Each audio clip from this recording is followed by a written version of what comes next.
एक बहुत गरीब किसान था। वह अपनी बेटी के साथ एक छोटी सी झोपड़ी में रहता था।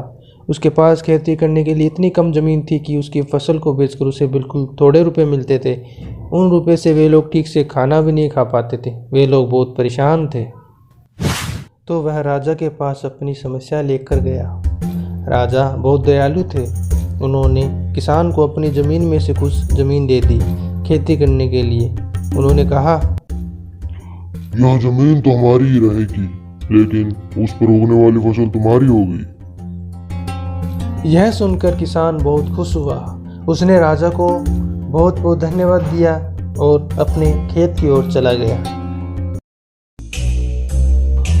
किसान अपने खेत में जाकर जुताई करने लगा।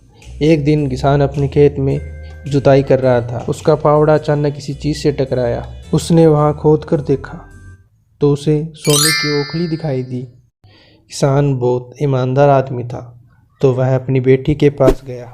उसने अपनी बेटी से कहा, हमें ये ओखली राजा के खेत से मिली है। जिसकी जमीन है उसी की यह ओखली भी है, इसीलिए हमको इसे राजा को लौटा देना चाहिए।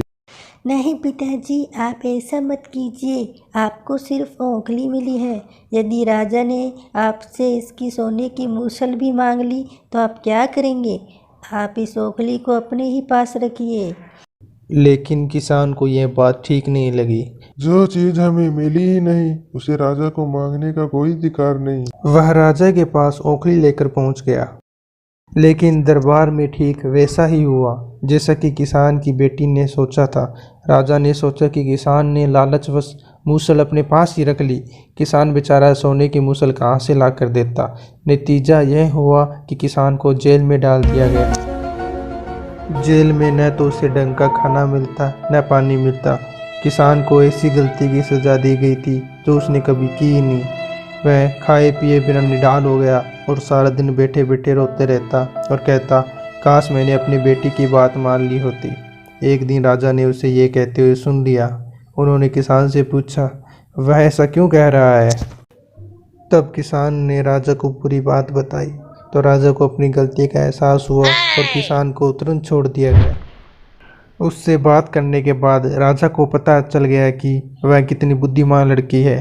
किसान की बेटी को राजा ने अपने दरबार में बुलाया और किसान की बेटी को खजाने का मंत्री बना दिया और उन्हें रहने के लिए घर और सभी सुख सुविधाएं दी गई।